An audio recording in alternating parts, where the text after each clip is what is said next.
తాకట్లో ఉన్న మీ బంగారాన్ని విడిపించి ఆ రోజు ఆన్లైన్ రేటుకి కొంటాం. Sharma gold company.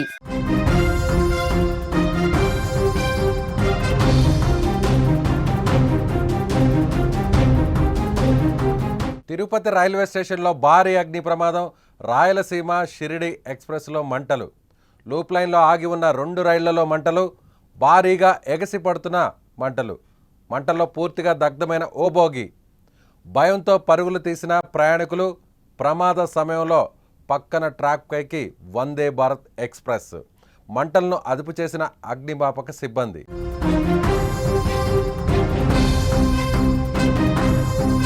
Tirupati railway స్టేషన్లో భారీ అగ్ని ప్రమాదం జరిగింది. లూప్ లైన్లో ఆగి ఉన్న రాయలసీమ ఎక్స్ప్రెస్, షిరిడి ఎక్స్ప్రెస్ రైళ్లలో ఒక్కసారిగా మంటలు చెలరేగాయి.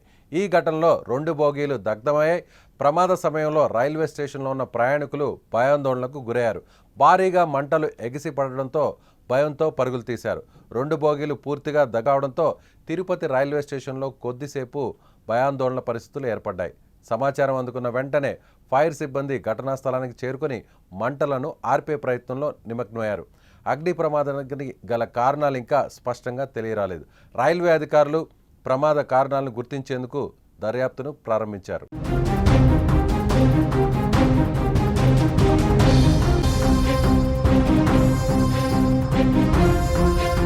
పవిత్ర పుణ్యక్షేత్రమైనటువంటి తిరుపతిలో ఈ రైల్వే స్టేషన్ ఎప్పుడు బిజీగా ఉంటుంది. నిత్యం రైళ్ల రాకపోకలు కొనసాగుతూనే ఉంటాయి. అలాంటి సమయంలో లూప్ లైన్లో ఉన్నటువంటి ఒక ట్రాక్ మీద 2 బోగీలు దగ్ధమయ్యాయి. అది కూడా 2 ఎక్స్ప్రెస్లకు సంబంధించినటువంటి బోగీలు దగ్ధమయ్యాయి. అదే టైంలో వందే భారత్ ఎక్స్ప్రెస్ అటుగా వెళ్తుంది. సో దానికి సంబంధించినటువంటి దృశ్యాలు మనం చూస్తున్నాం.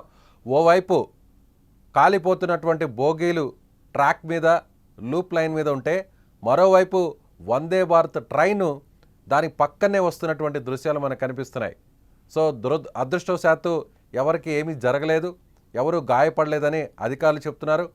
సో ఈ మంటలకు గల కారణాలేంటి, అసలు ప్రమాదం ఎలా జరిగింది, అగ్ని ప్రమాదానికి దారితీసినటువంటి కారణాలేంటి, వీటి మీద ఇన్వెస్టిగేషన్ జరుగుతుంది. కొద్దిసేపు రైల్వే స్టేషన్లో ఒక్కసారిగా ట్రాక్ మీదంతా కూడా దట్టమైన పొగలు అలుముకున్నాయి. సో ప్రయాణికులు కూడా అక్కడి నుంచి పరుగులు తీశారు. వెంటనే అధికారులు కాలిపోతున్నటువంటి ఏదైతే బోగీలు ఉన్నాయో ఆ బోగీల నుంచి మిగిలినటువంటి బోగీలను సపరేట్ చేశారు. అయితే అదృష్టవశాత్తు ఈ బోగీలన్నీ కూడా, ఈ 2 ట్రైన్లు కూడా లూప్ లైన్లో ఉండడం, అందులో ప్రయాణికులు ఎవరు కూడా లేకపోవడంతో ప్రాణ నష్టం కానీ గాయాలు కానీ ఎలాంటివి జరగలేదు. అసలు ఈ ప్రమాదానికి కారణాలేంటి, దీని గురించి తెలుసుకుందాం. మనతో పాటు ఫోన్ ఇన్లో ఉన్నారు సుమన్ టీవీ తిరుపతి ప్రతినిధి ఉమాశంకర్. విజయ్, ఇది 1:45 జరిగినట్టుగా తెలుస్తోంది. అయితే హిసార్ ఎక్స్ప్రెస్ హిసార్ నుంచి 2:15 ఏదైతే తిరుపతి రైల్వే స్టేషన్ చేరుకుంది. ప్యాసింజర్స్ అంతా కూడా రైల్వే స్టేషన్ లో దింపిన తర్వాత ఈ ట్రైన్ మళ్ళీ తిరిగి రాత్రి 11:20 హిసార్ కి వెళ్లాల్సి ఉంది. అయితే 46 గంటల ప్రయాణంగా ఉంటుంది కాబట్టి ఒకసారి ట్రైన్ ని చెక్ చేసే క్రమంలోనే దాన్ని గ్యారేజ్ కి తరలించే ప్రయత్నం చేస్తున్నారు. ఈ క్రమంలోనే లూప్ లైన్ ట్రాక్ పైన తీసుకువెళ్తున్నటువంటి సమయంలో ఒక్కసారిగా ఆఖరిగా ఉన్నటువంటి బోగిలో మంటలు చెలరేగినట్టు గుర్తించారు. దీంతో వెంటనే మిగతా బోగిల్ని కూడా అక్కడ నుంచి చేసి ఆ ఒక ట్రైన్ కూడా ముందుకి పంపించేశారు. కాకపోతే అదే సమయంలోనే పక్క ట్రాక్ లో ఉన్నటువంటి రాయలసీమ ఎక్స్ప్రెస్ కు సంబంధించి డీజిల్ కంట్రోల్ బోగి కూడా పక్కన కొంత పాక్షికంగా దెబ్బతిన్నట్టయితే తెలుస్తోంది. దీంతో ఈ హిసార్ ఎక్స్ప్రెస్ కు సంబంధించినటువంటి బోగి పూర్తిగా కూడా కాలిపోయింది. అయితే ప్రాథమికంగా అక్కడ ఉన్నటువంటి ఫైర్ ఎక్సిస్టెంట్ తో దాన్ని కంట్రోల్ చేసే ప్రయత్నం చేస్తారు. అయినప్పటికీ కూడా మంటలు తీవ్రంగా వ్యాపించడం, భోగి మొత్తం కూడా మంటలు వ్యాపించడంతో ఫైర్ ఇంజిన్ రావడానికి దాదాపు 45 నిమిషాలు పట్టింది. ఎందుకంటే రేణిగుంటలో మరో ఫైర్ యాక్సిడెంట్ జరగడంతో అక్కడి నుంచి ఫైర్ ఇంజిన్స్ రావడం కొద్ది లేట్ అవడంతో పూర్తిగా కూడా కాలిపోయింది.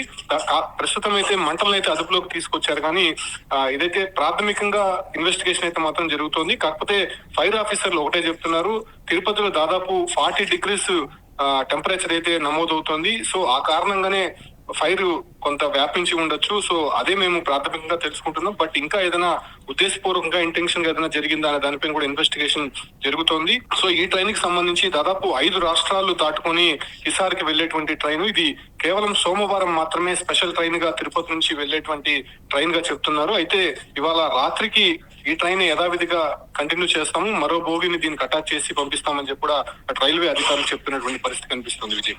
సో ఈ టైంలో ఈ ఫైర్ యాక్సిడెంట్ జరిగినటువంటి ఈ టైంలో ప్రయాణికులు ఏమన్నా ఆందోళన చెందినటువంటి పరిస్థితి ఏమైనా ఉందా? అంటే తిరుపతి రైల్వే స్టేషన్ కి అతి సమీపంలోనే జరిగింది. చుట్టుపక్కల రెసిడెన్స్ ఏరియా ఉంటుంది, దాంతో పాటు కూడా ప్రముఖ హోటల్స్ కూడా ఉన్నాయి. అయితే ఒక్కసారిగా ట్రైన్ లో నుంచి మంటలు పెద్దగా వ్యాపించడము, పొగ దట్టంగా ఆ ప్రాంతం అంతా కూడా అలుముకోవడంతో అసలు ఏం జరిగిందో తెలియనటువంటి పరిస్థితి. వెంటనే స్థానికంగా ఉన్నటువంటి రైల్వే అధికారులకు పోలీసులకి ఫిర్యాదు చేశారు. అయితే ఒకటి సకాలంలోనే స్పందించారని చెప్పుకోవచ్చు, లేకపోతే పక్కన ఉన్నటువంటి రాయలసీమ ఎక్స్ప్రెస్ కూడా ఈ మంటలు వ్యాపించి ఉంటే పెద్ద ప్రమాదమే జరిగి ఉండేది. ఎందుకంటే ఏసీ బోగీలు పక్కన ఉన్నాయి, దాంతో పాటు కూడా డీజిల్ కి సంబంధించినటువంటి కంట్రోల్ మొత్తం కూడా ఆ బోగీలు కూడా మొత్తం ఈ ఒక మంటల్లో పాక్షికంగా దెబ్బతింది.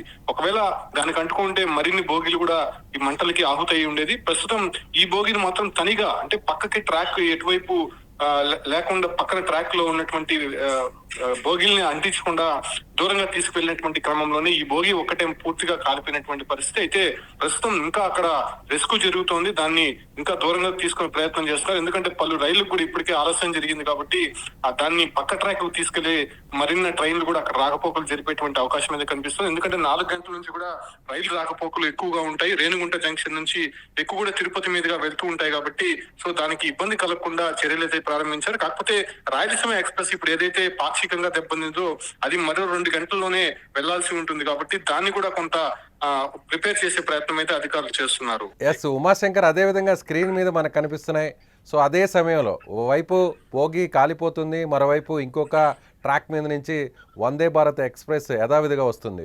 సో ఎక్కడ కూడా రైళ్ల రాకపోకలకు అంతరాయం కలగలేదనుకోవచ్చా? అంటే 3:25కి వందే భారత్ ట్రైన్ వెళ్లాల్సి ఉంది. అయితే అప్పటికే ఈ ట్రైన్ ఉన్నటువంటి బోగి లో మంటలు మొత్తం కూడా కంట్రోల్ తీసుకొచ్చిన తర్వాత అక్కడ ఉన్నటువంటి మొత్తం పబ్లిక్ ని మొత్తం పక్కకు డైవర్ట్ చేసి వందే భారత్ ట్రైన్ ని చాలా చాకచక్యంగా దాన్ని దాటించే ప్రయత్నం అయితే చేశారు. అయితే ప్రస్తుతం వందే భారత్ ట్రైన్ తో పాటు మరికొన్ని రైళ్లు కూడా అక్కడ నుంచి ముందుకు వెళ్ళిపోయినటువంటి పరిస్థితి. కాకపోతే దీన్ని లూప్ లైన్ లో ఉంది. ఈ లూప్ లైన్ లో ఉండడం కారణంగానే వచ్చేటువంటి రైలు రాకపోకలకు పెద్ద ఇబ్బంది కలగలేదు. కానీ ఆ మంటలు వ్యాపించడము, ఆ పరిసర ప్రాంతాలంతా కూడా దట్టంగా పొగ అలుముకోవడంతో అటువైపుగా రైళ్లు రాకపోకలు కొంతసేపు అయితే నిషేధించారు. దాని తర్వాత ఇప్పుడు యథావిధిగా రైలు అయితే కంటిన్యూ చేస్తున్నటువంటి పరిస్థితి కనిపిస్తుంది. Right Uma, thank you. So ఇది ఉమాశంకర్ చెప్తున్నట్టుగా సో ఇది ప్రాథమికంగా అక్కడ ఉన్నటువంటి అధికారులు చెప్తున్న దాని ప్రకారం చూస్తే అక్కడ ఒక్కసారిగా ఎండ తీవ్రత ఎక్కువగా ఉండడం, ఉష్ణోగ్రత దాదాపుగా 40 డిగ్రీలు నమోదవడంతోనే ఈ ప్రమాదానికి గల కారణంగా తెలుస్తుంది. అయితే ప్రాథమికంగా విచారణ తర్వాత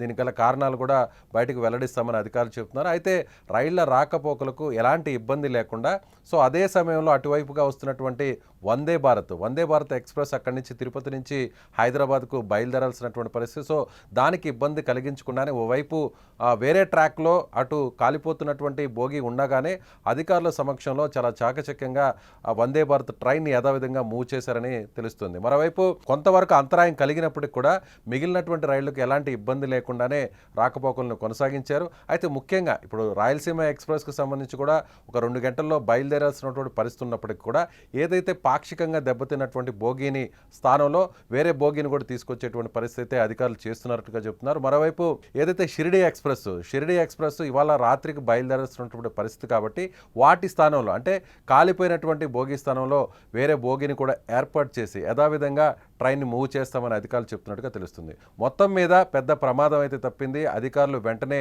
స్పందించారు. సకాలంలో అక్కడ సహాయక చర్యలు కావచ్చు, లేదంటే కాలిపోతున్నటువంటి బోగి నుంచి మిగిలినటువంటి బోగీలను వేరు చేయడంలో కావచ్చు, ఇవన్నీ కూడా సకాలంలో స్పందించారు కాబట్టి పెద్ద ప్రమాదమే తప్పిందనుకోవచ్చు.